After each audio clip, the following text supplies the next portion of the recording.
Good morning. Welcome to Shambles Stay at Home Festival.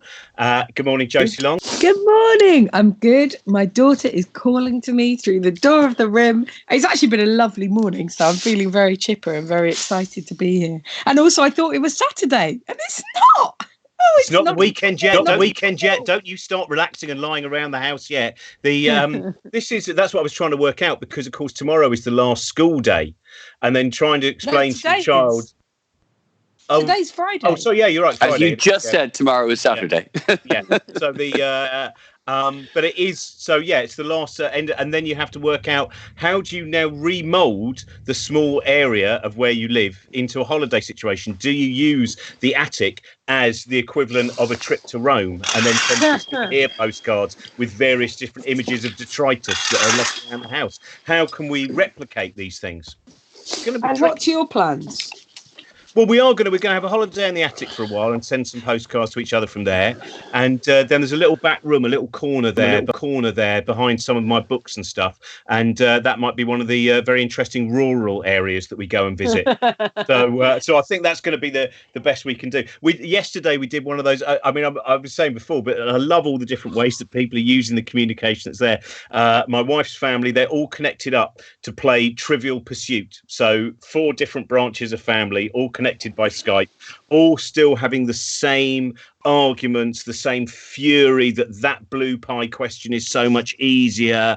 Obviously of course it's Daryl Hannah was a mermaid. All of those things.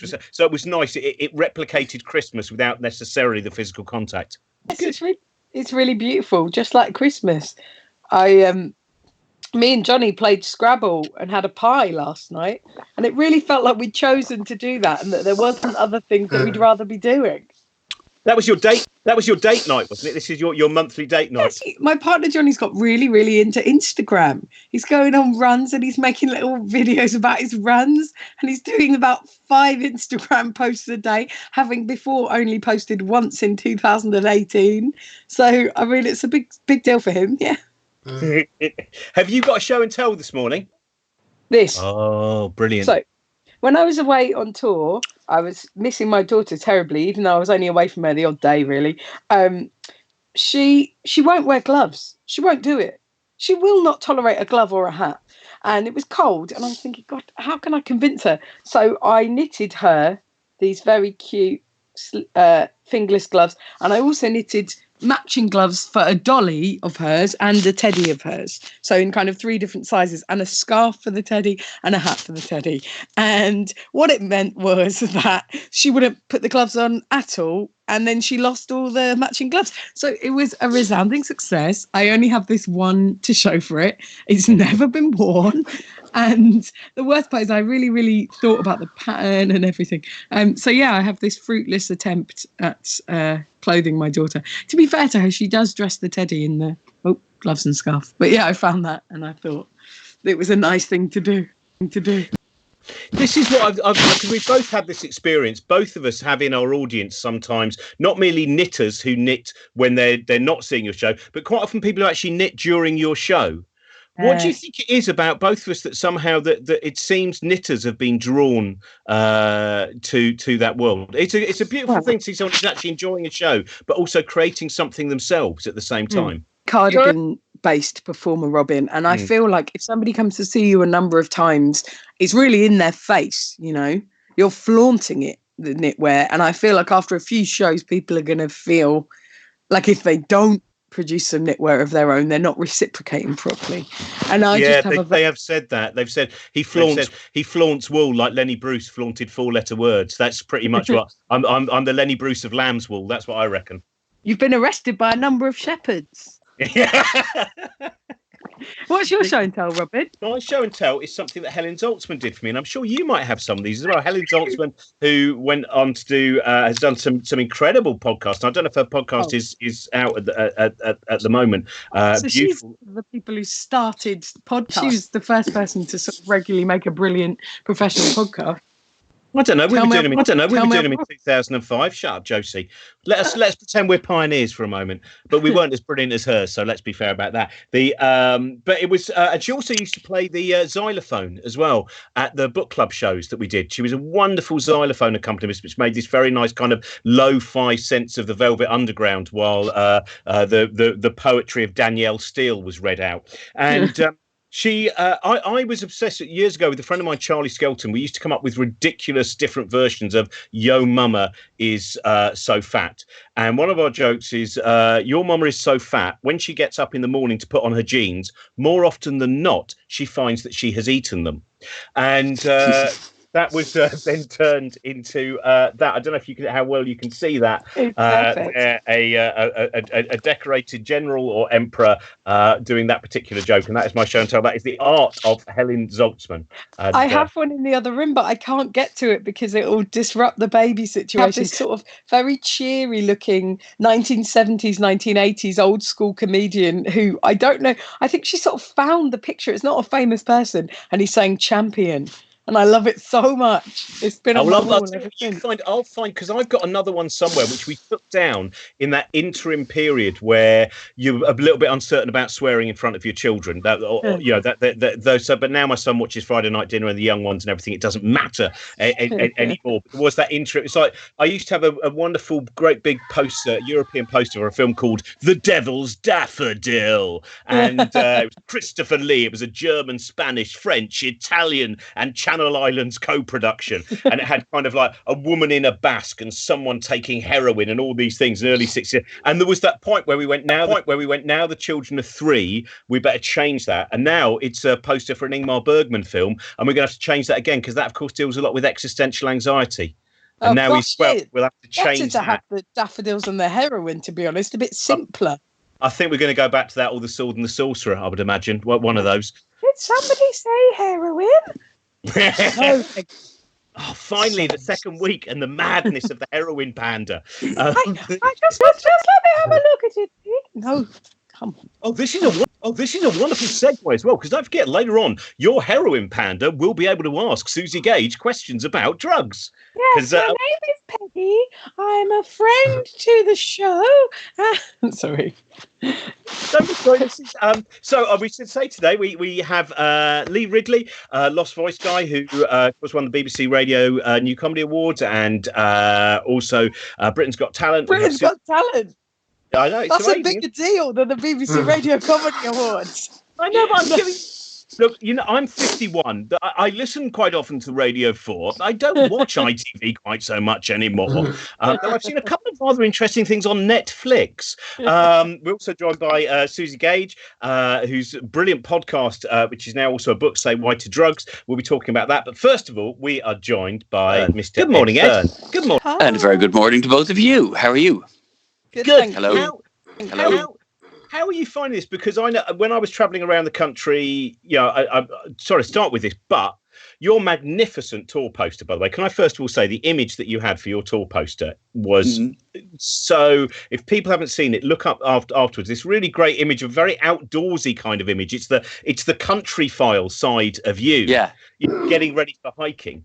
Well, the show's called If I'm Honest, and the poster's supposed to be reminiscent of those sort of like John Denver, that kind of 70s album cover, that real sort of, this is the real me in a sort of outdoor countryside poster.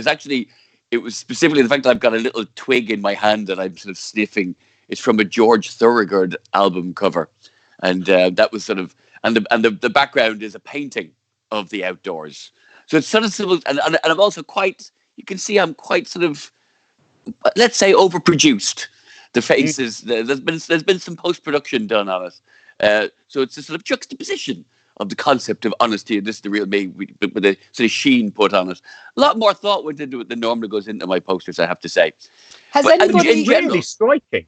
And it's also as well. Because it's a lot more thought went into the show, and now I can't do it. Tell me about it. And Ed, does anyone ever come up to you and gone, "Oh, I like the Lee Thorogood reference on your poster"? The George Thorogood, no one picked up on it. Absolutely nobody. It was the photographer Idil Sukan who's done a lot of people's posters. Who who picked up that particular. When I said 70s album cover, this is the real me, denim clad, that sort of thing. She went, I think I'm just the one. So that was the real inspiration. For about 10 years, I used. Go on, Sorry. Josie. Well, I was just saying, for about 10 years, I used to always put a song lyric into one of my shows just to see if anyone would ever spot it. So, like, I had a Manic Street Preachers lyric in my show for like a whole year and a half. And one person once was like, there's a Manic Street Preachers lyric. And I was like, yes, it was worth it for that. Yeah, I have a similar thing. I like to sneak a movie quote in that's just personal to me.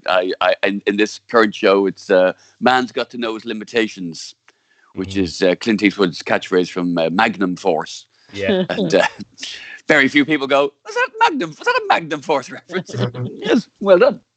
Oh, that's but whereas I again showing the kind of ridiculous kind of anachronistic nature of me, mine was normally hard-boiled eggs and nuts. And which is from County Hospital by Laurel and Hardy, yeah. But now it's so. But it's interesting that bit of when you've come up with a very small, it's a very minor reference. Like you're talking about, the poster. And I remember one which really annoyed me was I did a show called Robin Ince Isn't Waving, and it wasn't a very successful. It was one of the worst stand-up shows I think I've done. It really, looking back, I'm ashamed. But it had a good poster, which was you in the sea, and you're waving. And I remember you saying this, and a friend of yours said, "But you're on the cover, you're on the poster, and you're waving." And you go, "No, the point is, I'm obviously drowning." Like that's the joke, right? And that the bit me going, I'm sorry, do you not know the poetry of Stevie Smith? Well, do you know what? This stuff is just wasted on everyone. My mum that poem so much, and she, throughout my childhood, would just kind of wistfully quote it to me. So I have this really, really strong connection to it. But I feel like it's quite a dark poem to be constantly sort of reaffirming to your child, isn't it? Yeah, just so you know, Josie, you will feel lost for the whole of your life. Anyway, let's have Sementina. I had a poster a few years ago. I did a show, more than 10 years ago now. It was called Standing Up and Falling Down. And it was based around the plot of the film Falling Down. And I was sort of used it as sort of jumping off points for various frustrations. And the poster was the same as the poster, had the same, typeface and everything. And instead of holding a shotgun, I'm holding a microphone stand. It was a fairly iconic picture, I felt, the Falling Down poster with Michael Douglas.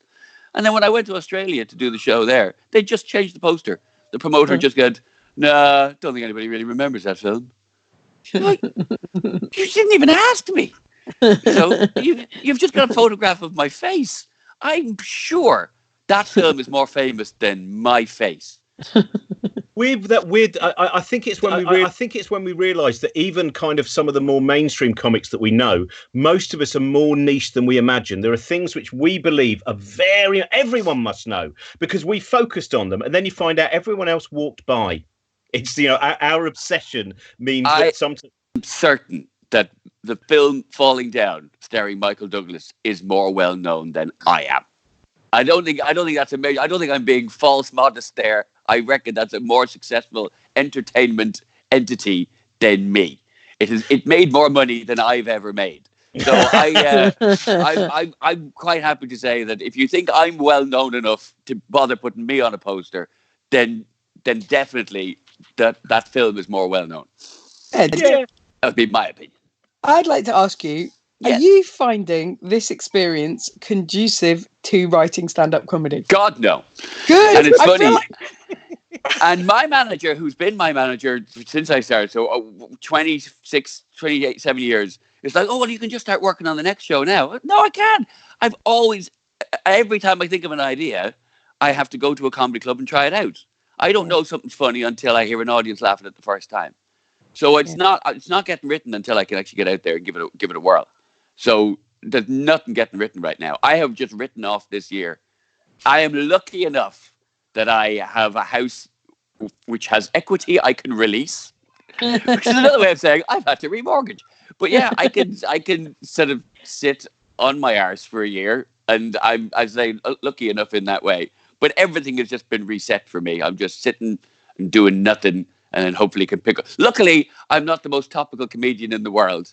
So the show I had been touring, that'll be picking up again next January, jokes about raising kids and being useless will still be funny next year. There's not a massive amount of stuff about, Brexit which in fairness would still be rumbling on anyway, So yeah, I've just had to just sit tight. Well, I know that you have got though something to show in terms, because I do love, it was only a few years ago that I really became aware of how much you enjoyed the outdoor life, and that kind of and getting out there, and I wonder, how are you finding what have you found to kind of replace for the time being the ability to yomp through the countryside and up mountains? Luckily enough, I have a decent enough sized garden. It's not massive; they can't get lost in it or anything like that. But I have got. I've got a wood pile I've been working on. I think that's going to be your show and tell, isn't it? Yeah. Can we see? Can we see? Would you like to see it now? I think this is the biggest show and tell. This is.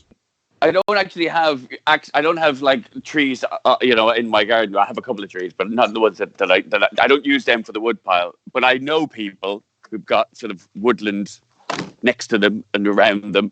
I know some farmers in the area, and when they get a tree down, they let me take it. What part of the world are you in? Essex, near Saffron Walden. This is really quite magnificent. I've built the frame as well. See, this is my wood pile. That's very impressive. Yeah, that's mainly blackthorn and hawthorn, that is. But that's yeah. I was going to say it looked like a thorn cut. And so is that really in terms of the log process? Really very happy with that. Was that the dampest logs you showed us, and then you scanned across into the drying section, or is there a Jenga-based system in your log? It'll sort of move about. The next ones to burn will be these ones here. These ones here are the driest, and the last ones will be these ones here. These are the freshest down here. I'll be sorry to let them go because those look particularly uniform, don't they? Mm. Yeah. Do you ever find that the destruction of structure ultimately is more worrying than the need for warmth? I mean, I suppose that's part of the whole problem with entropy in the universe anyway. But I love about they always say about wood is that wood will warm you twice. Once when you're chopping it, and then when you burn it. You get more warmth from the exercise of actually chopping it than you do from when you set fire to it. Oh, anyway, that's me. That's the busy I've been keeping. It's funny. I keep getting asked, like, "Oh, why did you do some stuff online? Why didn't you do that?" Like I wouldn't have already done stuff online if I was, that sort of person. It never would have occurred to me to do it when online was invented.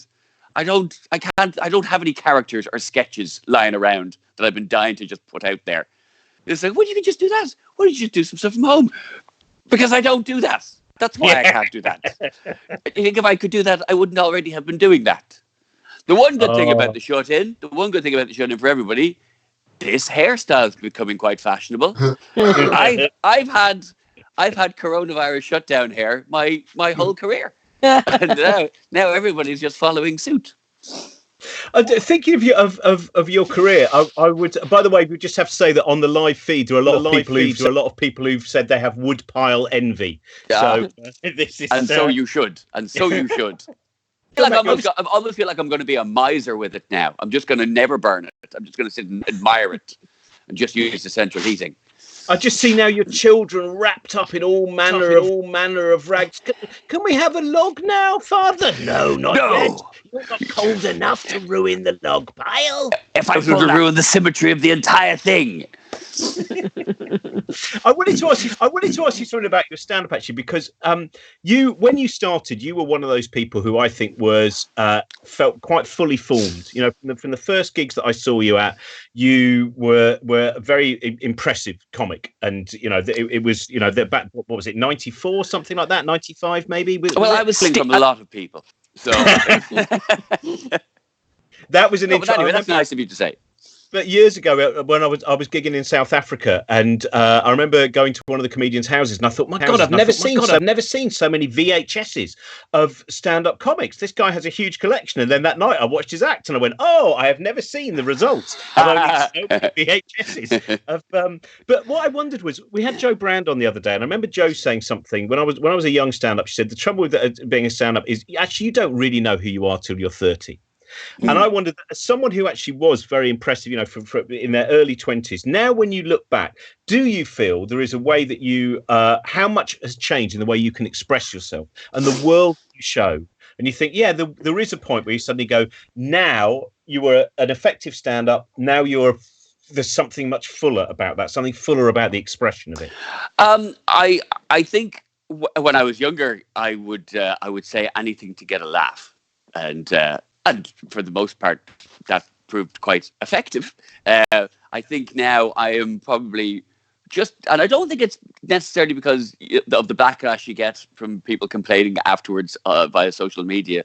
I just think I'm more careful about what I say, and I don't think I'm as brash necessarily on stage but I think that just comes with age. I have the main difference, and I've said this a lot of time in interviews and it may not seem like a big deal, but between now and when I was younger, is that I won't say anything that I don't actually think is true now, unless it's an absolute obvious joke. You know what I mean? Like, and then I killed him, whatever. You know. But like when I was younger, I would say I used to have a whole routine about hating kids, and I've never hated kids. I used to be a baby. I've always liked kids, but I would say that I hated it because it was a useful comedy device, and now I just wouldn't. I just, even if it's only a minor thing, it's not necessarily about politics or anything like that. But, when I was, if I would say I was single, even if I was going out with somebody, if I had a good joke about being single. But now I just have a thing that I like to tell the truth, Mm-hmm. That's a major difference. No, but I think it makes it makes one a more real, like, people know deep down they'll enjoy a routine that's based on something that's obviously a construct, and you can go so far with it. But if you're actually explaining something that you believe or that you've deeply felt or that's real, people just know and they connect with it better. Because I think so. Yeah, absolutely. And also, I mean, I do look back on some of the brasher, younger me stuff, and even like the routine about Alanis Morissette's Ironic. The structure that was all well and good, but there's a bit at the start where I'm just giving out about her in general and calling her like a moany cow and a whining. And I look back and I go, I'm not comfortable with that at all now. I really, really don't like it. It's unnecessarily mean, and so that's just one of the differences, I think.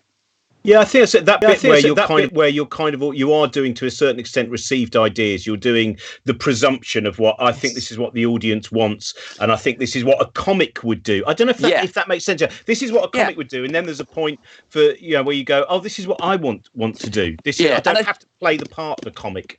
In the 90s as well, that sort of loaded FHM sort of era, that ladsy comedy with people like Frank Skinner and stuff like that, and even sort of early sort of Newman and Baddiel, and that brashness was very in vogue, and that sort of, hey, chicks, huh?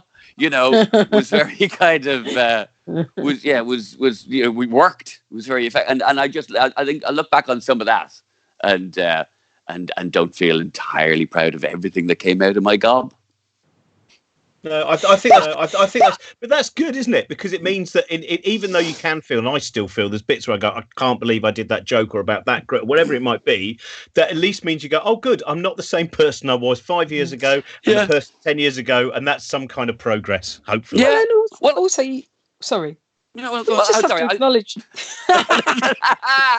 Great. You go. This is the conversational equivalent of standing on a path and just getting out of each other's way and getting out of each other's way by doing so. No, I think sometimes when it comes to that, what we call cancel culture, a lot of the time when we talk about when you earn, I mean, it's one thing when you earn something from somebody said like 2 years ago, that's fair enough. But when you earn something that somebody said 20 years ago, and go, oh, look at how. What they thought. Look how transphobic that was, or look how sexist that was, and like that. partly you kind of go, well, should we not also be congratulating ourselves for how far we've come in 20 years? That is no longer acceptable, rather than hauling people out for what they said 20 years ago. Should we not be slightly proud that what that person said 20 years ago is now not acceptable anymore? But also, here we all are saying, if there were things I said back then and they're not acceptable, even I acknowledge that and don't like it. So I feel like if people were to find things from the past and say, look, why did you do this? I think all of us would be up for being like, I really would never do that now. So I think it's like all of us can just understand context and still be a bit like, appreciative of that. Although having said that, I still can't believe that Eddie Murphy's delirious that he ever worked again. When you look at the things he said about AIDS and gay people in that, even 6 months later, by the time it hit the cinema, it was like, oh no, dude, no, that's not. I'm also he became amazed like a family star. He did kids movies. Daddy Daycare. And Daddy Daycare too. Anyway, happy birthday, Eddie Murphy. 59th day. We're going to go over to Lee in a moment. I'll just quickly mention that we have a little tip jar at the bottom. Probably a lot of you know this anyway, whether you're watching this on YouTube, whether you're watching it live now. We're basically collecting a fund together for a lot of the kind of performers and artists who will have no work over the next few months. Because as Ed kind of mentioned there, really, even when this ends, this period, I think a lot of performers anyway, everything's been cancelled, at least as far as kind of, I think we're now looking at the end of July is the emails that are coming now. So we're trying to make sure that we've got a fund for some of those people who are the comics who are just, and the singers and all of the different artists who are going to have problems over the next few months. And also for some of the smaller art centres and places like that, again, which are going to really struggle after this. So we're trying to make sure that we've got some money that we can give to them as well. So if you are able to leave something in our virtual tip jar, that is fantastic. Thank you very much. Not for us, because we can access. Yeah, speak for yourself, mate. Just for Josie. Let's speak for Alice. We've got altruism. I feel some charities sort of are being like, oh, I see comedians are streaming, and would you ask me to support the charity? And I'm like, yes, but also please, I have no work. Feels very weird. A weird time. Go on. You. Pardon? You can. Would you like, or shall I do the intro? Well, the winner of Britain's Got Talent, and of course also the BBC Radio Comedy Award. That's how I would have bloody done it. I'm so excited. We shared a venue together, I think in 2016, I want to say, in Edinburgh, and would have a little chat every day. It's really exciting to have you on the virtual show. Ladies and gentlemen, it's Lost Voice Guy, aka Lee Rigby. Hey, how are you?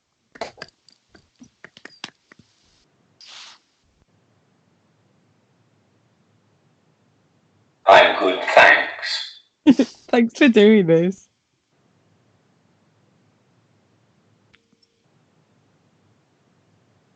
My pleasure.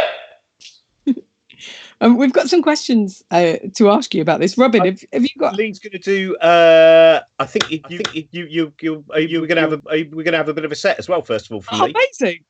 So, ladies and gentlemen, please welcome to his. Intro. I don't think it is. I'm not sure if it's his front room or his hallway, but please welcome live, direct from quite close to his radiator. Hello, ladies and gentlemen. Before we get started, I don't always look this rough when I'm performing. I'm just worried in case a benefit fraud inspector is watching. So I'm trying to look as disabled as possible. This is also the reason why I won't be ending the show with my usual song and dance routine. Let me tell you, you get asked some really strange questions when you are disabled, though. My disability is called cerebral palsy. Recently, I was asked what sort of cerebral palsy I had. I wasn't even aware that there was different brands of it. I have definitely not got any designer brand of cerebral palsy. I think I picked mine up from Wilkinson's. Whenever I'm asked what sort of cerebral palsy I have, I always want to say I got the bad kind. I don't know what they expect me to say. Next, they will be asking me to rate my cerebral palsy on a scale from 1 to 10. 10 being really bad, and 1 being a benefit cheat, appearing on the Jeremy Kyle show. I have been called many different names in the past. Just last week, someone called me physically challenged, which I always thought was a game on Crystal Maze. Of course, other names have not been as nice. In fact, I'm sick of getting pointed at, laughed at, looked at strangely, treated as if I am stupid and called names just because I am different. It's not even my fault that I'm from Newcastle. It's at this point in my set when I like to remind people that I'm not related to Stephen Hawking in any way. However, I was asked by a taxi driver if I was as clever as him once. I'm clearly not as clever as him, or I wouldn't be in this generic town or city talking a load of rubbish. In fact, the closest I have ever come to being Hawking is when I went to see The Theory of Everything at the cinema. It's the movie about Stephen Hawking and his life. I didn't go to watch it though. I just went so that I could sit at the back, saying random sentences on my iPad, and mess with the rest of the audience. Hawking would say something on screen, and then I would speak up at the back and explain that I didn't say that at all, and that the movie was putting words into my machine. One guy in front of me seemed to be really impressed that it was being shown in surround sound. Then, at other times, I would type what I thought he was going to say just before he said it. I often get asked if I am out with my carer as well.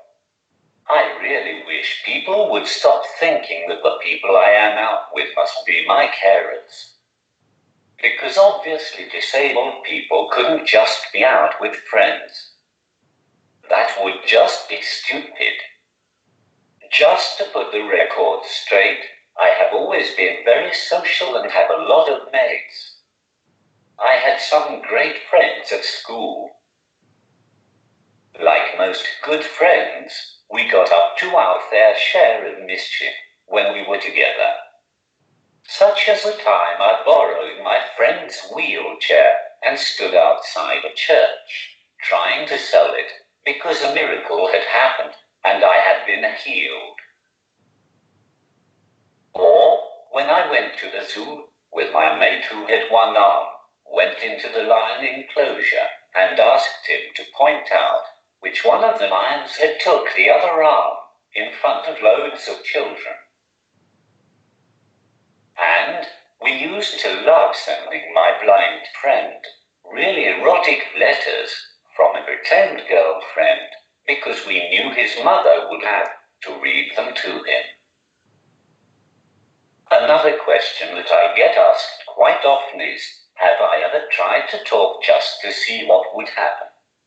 As if I had just been lazy all of my life and therefore just couldn't be bothered to talk.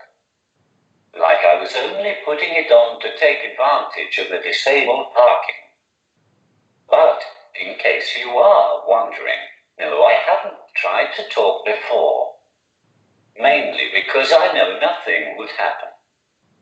Besides, I've built a career out of not being able to speak now. I don't think I should be encouraging my voice to magically reappear too much. The found voice guy just doesn't have the same ring to it. I do actually talk in my sleep, though. I know I do because I always wake up with random sentences typed out on my iPad. Admittedly, this job would be so much easier if I could talk.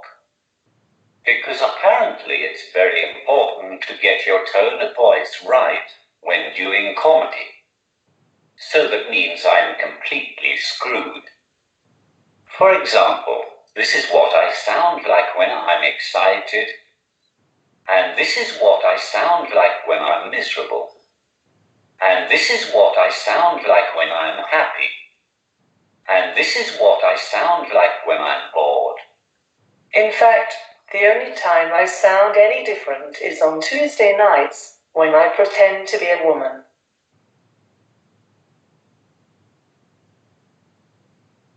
Ladies and gentlemen, I have been the Lost Voice Guy. If you find my voice, please contact me as soon as possible on my social media. Enjoy the rest of your day. Goodbye. Yay. Thank you so much, Lee. Thanks so much. We've got a couple of questions for you. Just the one that in terms of when you started comedy about the BBC New Comedy Awards, which is what I know you best from. That's 6-7 years ago. Before that, what were your influences in kind of watching comedy? Who were the people you thought, right, that's what I want to do? Well, I adore the League of Gentlemen. I think the gents helped to show me that being difficult was definitely an advantage when it came to being funny. They helped me view my life in a completely different way. Suddenly, rather than be self-conscious about. After all, I do quite enjoy knowing that an audience isn't entirely comfortable. I think it's a very powerful position to be in. But I'm also a huge fan of Ross Noble. I just love how quick-witted and random he can be. And he has been a massive help to me. Not only did he invite me to warm up for him at one of his Newcastle gigs, he has also been very helpful with advice and things like that. So I owe him a lot, both as a fan and as a performer. Ross Noble is such a generous and kind man.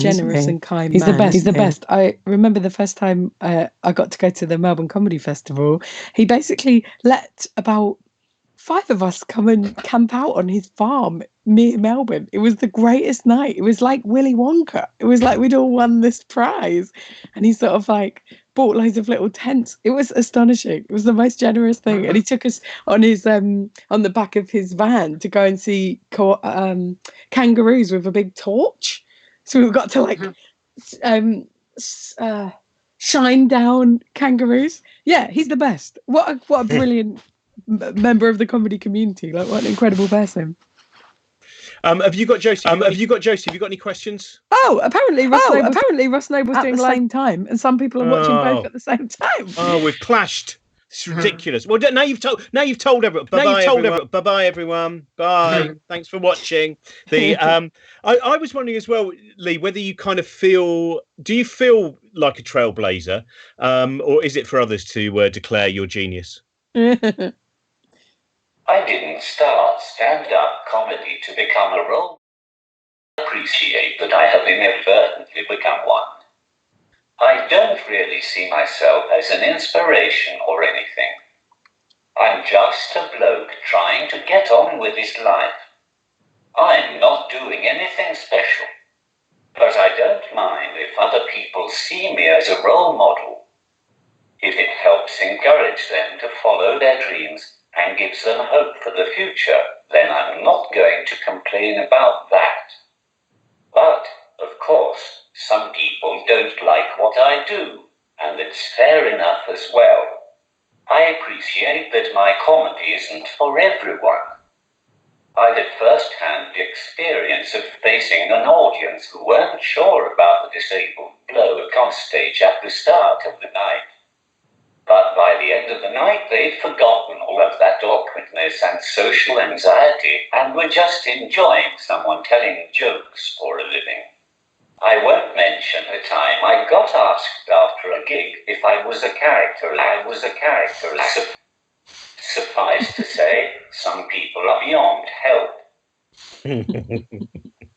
Thank you so much for joining us, Lee. And we should mention as well that Lee's book is out now as well. I think it came out a few months ago. So at the moment, of course, again, if you are looking for books, and you obviously get them on Kindle and things like that, go and look for Lee's book as well. And Lee, hopefully we won't be inviting you back, because if we're inviting you back, it means this has gone on for months and months and months. Because that's what we kind of go. So with luck, we pray we've got 2 weeks, but I hope you will come back. If this is still going on in May, I hope you'll join us again. Yeah. Thanks very much. Cheers. Thank you, Lee. And a reminder again there about the tip jar at the bottom here, which is also to try and make sure that we build up a fund for a lot of the performers, the artists, musicians, comedians, etc., and also some of the smaller venues which they play in as well. Now we are joined by the author and podcaster and academic, who's Suzi Gage. Hello, Suzi. How are you? Hello. I am situation notwithstanding. Good. Thank you very much. How are you? Good. Yeah. I mean, you're involved in, obviously you're up in Liverpool in academia, and there's a kind of idea that for teachers and lecturers it must be really easy now, as opposed to actually the truth, which is in the schools and the colleges and the universities. It appears that attempting to keep everything going but using the technology we have, people are working incredibly hard. How are you managing at the moment? Yeah, I've seen some people say, universities are closed, but actually they're not. Universities are still entirely trying to do pretty much, or as much as possible that they can, but just not going into the buildings. So students are still going to be doing exams next month. I've spent the last couple of weeks marking coursework. We're moving all lectures online, seminars online, all sorts of things. So it's trying to sort of learn a completely new way of working with the students. And it's obviously there's more difficulties because not all students have access to technology to be able to get online to do some of these things. So that's kind of working out what students are being more or less disadvantaged by this, and just everything changing really. And obviously all the research as well, which is a major part of what I do too. I've got a PhD student who was just about to start running focus groups and then run a study which would involve bringing people into a lab and getting them to do experiments and that kind of thing. And obviously, we don't know when we'll be able to do anything like that again. So it's a strange old time. And also it's a tough time because you've got a book that came out this year, and like a lot of authors, one of the main ways that you can you talk about your book, you go and you do festivals, you do events, you go to bookshops, and all of that has kind of been cut off. So can you tell us a little bit? You to say Why to Drugs, which I've read and is a very useful and interesting book. Why, thank you. Here it is. I've got props, don't worry. So this has been the thing that I've been working on for the last 2 years, really. Kind of came out of the podcast that I started with Scroobius Pip, with the same name, which is looking at the science of what we know about the effects of recreational drugs, both short-term and long-term, making no distinction between drugs that happen to be legal or regulated in our society and drugs where you, if you are caught with possession of it or you're trying to sell them, you'll get into lots of trouble. It's any kind of psychoactive substance. And so it takes in the sort of the biochemistry, but also the societal impacts and the health and mental health impacts as well of various different substances. Well, as we've got, Ed beforehand was talking about being a very, very big John Denver fan, and so I wonder if you can tell us about the kind of both the advantages and disadvantages of a Rocky Mountain High. I was wondering where that was going. Robin, absolutely. Welcome to daytime. We're like a very cerebral Holly and Phil. Yeah. What's that, Eamon Holmes? What, all your work's gone? Yeah, Josie and Robin will be replacing you. But I was going to ask you, Ed, do you have, this book, you may not have seen it yet, but are there certain things, in terms of, on the comedy circuit, in entertainment as well, there are all manner of different things out there, and actually having some guide to understanding what can happen to someone's mind. I wonder if there's any particular kind of drugs you've read about, not that you're going to use or anything like that, that you just find that intrigues me, knowing about that from a kind of, from a scientific perspective, what they really do, what they're doing to the brain, what they're doing to within communication. Oh, you're muted, I think. Ed, No. Ed, you've muted yourself. I think you're still on mute. Oh. Well, it's very... Do you know what? What you're doing, though, is you would have been a wonderful silent movie star. Yeah, excellent. He's gone. He's gone. He's had enough of that. He's had enough. He's off. And Doesn't want to talk about drugs. Because you talk about drugs, do you find that people now see you as like a druggy figure? Do people sort of like, what has that done for you? Has it been interesting? It's really interesting. The kind of questions people ask about it. I didn't mute myself. I did hang up on myself. I'm sure Trent muted me, but I could be wrong. We've reached the point of narcissism in this isolation that we're hanging up on ourselves. This is... No, I just wonder, because I know that you're someone who does have a great interest in science as well, and that kind of scientific perspective of drugs, and that's what this book looks at what we understand. Some of them we have very little understanding of, I think, and I wonder if there's any in particular that you kind of read about. You think that is a fascinating thing to now we know there are experiments being done with LSD and stuff like that by David Nutt, where you are fMRIs are being used and stuff. Are there any way you go, now that's the one that fascinates me? I think if you have too much knowledge, it can absolutely your buzz. That's one aspect. I know myself. With LSD, if you read too much about it, then and then take it, you'll become obsessed with what's happening. It all just becomes a bit too self-examinatory, if that's a word. During this period of isolation, you are allowed to have self-examinatory. Did you find, Suzi, of the ones that you which you kind of deal with pretty much everything that's out there, as far as I know, it's a very complete book. Were there any where you really went, that is quite remarkable, that something can do, some psychoactive property can do that to the human mind? I think the chapter I enjoyed writing the most was the chapter about ketamine. Just because it's a substance that, and I lived in Bristol for 12 years, and Bristol had a bit of a reputation for being quite a ketamine-y city. And as a recreational drug, there are risks to your bladder from using it, and it can be quite extreme. You can, because it's a dissociative anesthetic, you can find yourself in quite vulnerable situations where you're not able to necessarily look after yourself properly because of this kind of anesthesia effect that it has on you. And so in terms of a recreational drug, it's got that kind of a reputation, but it's also on the World Health Organization's list of essential medicines because it's incredibly useful for its anesthetic properties.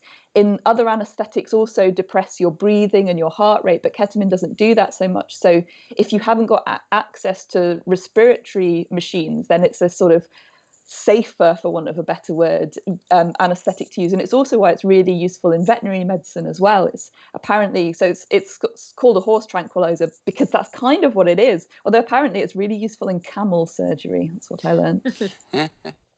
Can I say, just have a moment to just congratulate Bristol? Because I don't know what a city has to do to get a reputation as being a bit of a ketamine cyst. but the fact that I think that's quite an achievement on I don't know. I do worry that it says more about my circle of friends than it does about the city of Bristol. Just that's what I've heard. But do you know, in terms of the ketamine thing, because you mentioned vets, almost one of the last gigs I did an event about canine ear health. So I had to come up. You know that thing. I'm sure, Ed, you've had those things where you get certain events you're asked to do, and you suddenly go, "I've never had to write a routine involving canine ear health before, so let's see where this goes." But I had to. I used to 5-minute dog ear bit. Everyone's got a 5-minute dog ear bit. I was very lucky to have a long-haired dachshund when I was a child, and of course their ears, there's just so much material there, so that was good. But it was there was a book that I used to read from, a Mills and Boon, when we did book club, and it was called Vets at Cross Purposes, and there's this wonderful chapter where one of the vets is getting very angry about a drug called phenylbutazone or phenylbutazone. And I wondered whether that, if you know anything about that, he's furious because due to EU regulations and the banning of it, because it may get used in the horse meat food trade industry. And it's just this beautiful kind of, that bit where you go, this is just too much information for a racy romance. This is very much oh my God, I'm still a chapter short, phenylbutazone. I'll have a little argument about that. I mean, I can't answer much about phenylbutazone, but I did interview a vet for the book, and particularly about the ketamine chapter. And it was the thing that I found really interesting is that drugs like ketamine, drugs that humans can use as drugs of abuse, are treated more sort of carefully, legally by vets than the drugs that they use to euthanize animals. The way that you have to manage ketamine in a veterinary situation is sort of by weighing it at the start and the end of each shift, and if any's gone, it has to all be accounted for. And if you take it out of the locked cabinet, then you have to make a note of it. If you have to take it out to tend to a horse or what have you, you have to keep really meticulous records. And it's kind of for the euthanasia drugs, apparently, and vets, if I'm wrong, please do correct me, but this is what I was told, is that it's sort of, you can do that, but you don't have to by law, which you do for drugs like ketamine. Well, that may well change my reading of that chapter at the next canine ear health. I'll know that the pandemic is over when I'm back in a room, an event about canine ear health. Susie, have you got a show and tell, by the way, for us? I do. I've got 2, if that's allowed. Not my book. Yeah. Although that is here as well. I'm just worried about the way that Ed's looking at your piano, thinking that could all be kindling. Well, my first show and tell is a book of the piano music of all Chopin's preludes. Is that what you've been doing? I've been doing because I'm working in the same room that is my relaxation room. And so it's really difficult to sort of know when the day ends, the work day ends. So what I've been doing is I've been closing my laptop and sitting at the piano and playing for an hour and kind of just like decompressing. And it's amazing. So Chopin has been good, but also some of the music from Westworld, all of the piano arrangements. So Heart-Shaped Box in particular by Nirvana and A Forest by The Cure. They're really beautiful sort of arpeggiated arrangements of those that I've managed to find online and work out. And so I've been playing those.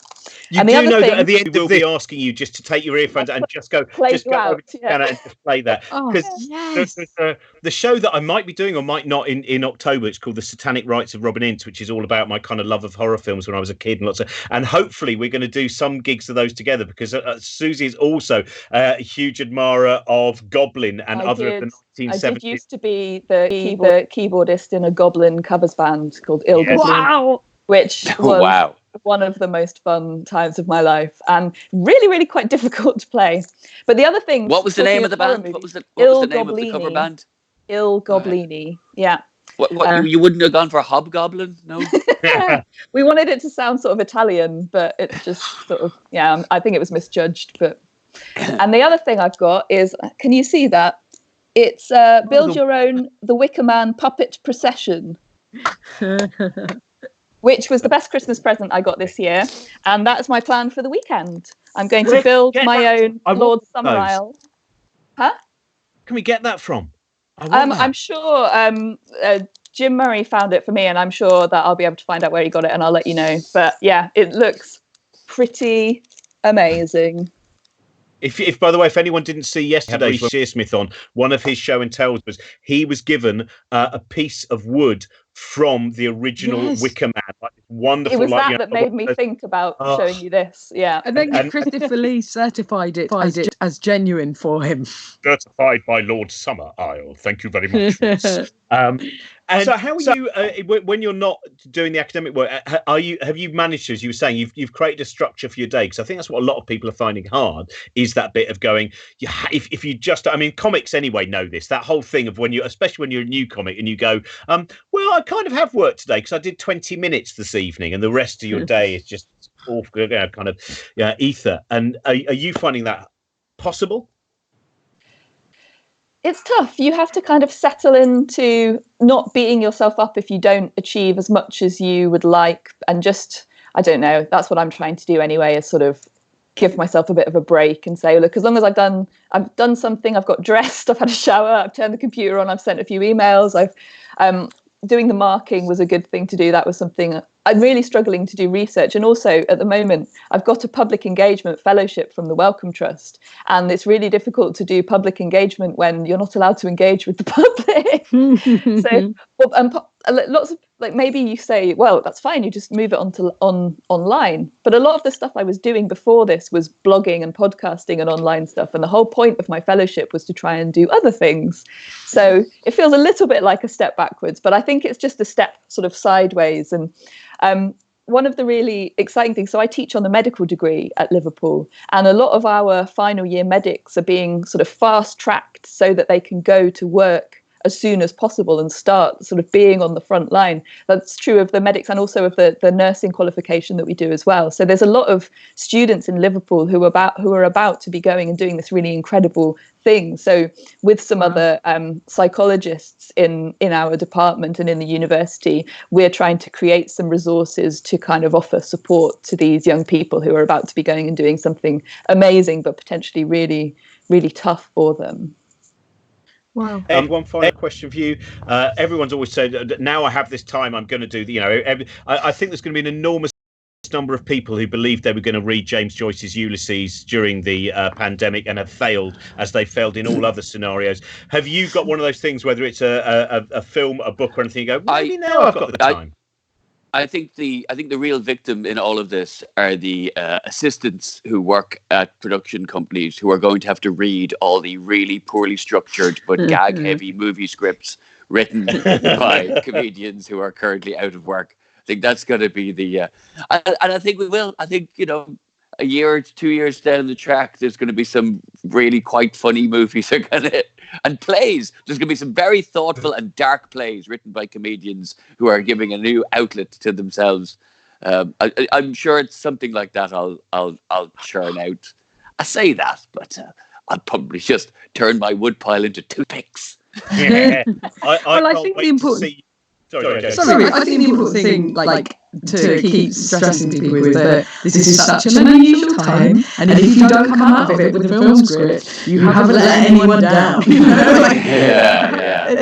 Like there was a really nice tweet I saw that was like, you're not working from home, you are trying to work at home during a global pandemic. Like it's just not. It's not the same.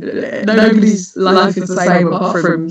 I don't know. His life is the same. So I have thought of a drug fact though that I find particularly interesting, which is that the legal definition of narcotic and the medical definition of narcotic are two different things. That I didn't know. I learned that recently, because narcotics are specifically drugs that sort of put you to sleep, hence narco, as in narcolepsy.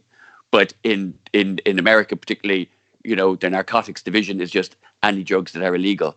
So you have like the narco gangs in Mexico, they're all selling cocaine. You say, guys, you aren't narcos at all. You have completely misnamed yourselves. And I advise you to go and tell them that, because I feel they'll be very going to have a wrongly worded letter. I think we're probably coming to the end of our time, aren't we? Susie, are you able to go to the piano? You can leave your laptop. God. You've put me on the spot. Yeah. Let me see if I take my headphones out. Is that going to be? Yeah, I think you can even just leave. I don't know how. I reckon if you leave that there, and you can either play Goblin, whatever. Let's see what happens. I'll try and play you some Chopin. All right.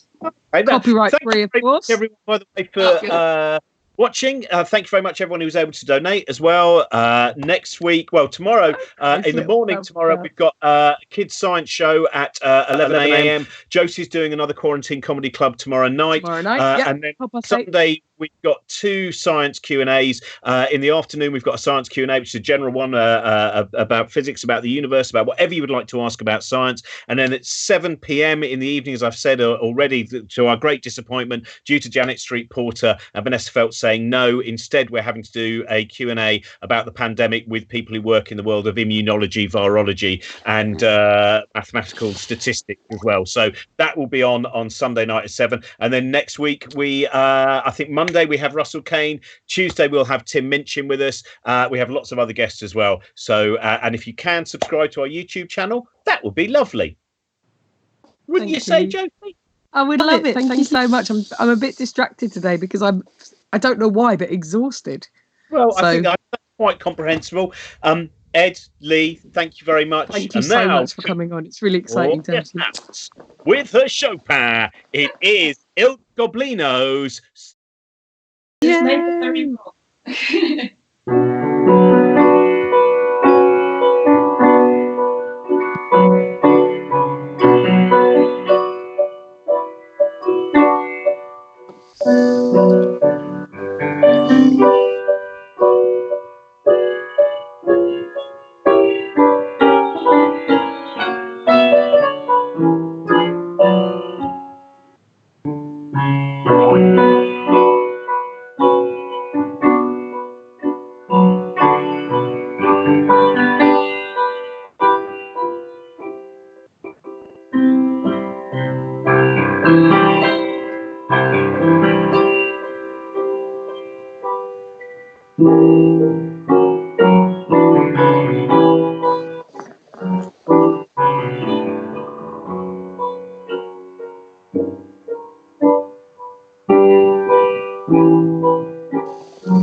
Thank you very much, Susie. Thank that was you. great. That felt like a League of Gentlemen moment. You were going to turn around and have a skull face. Thanks so much.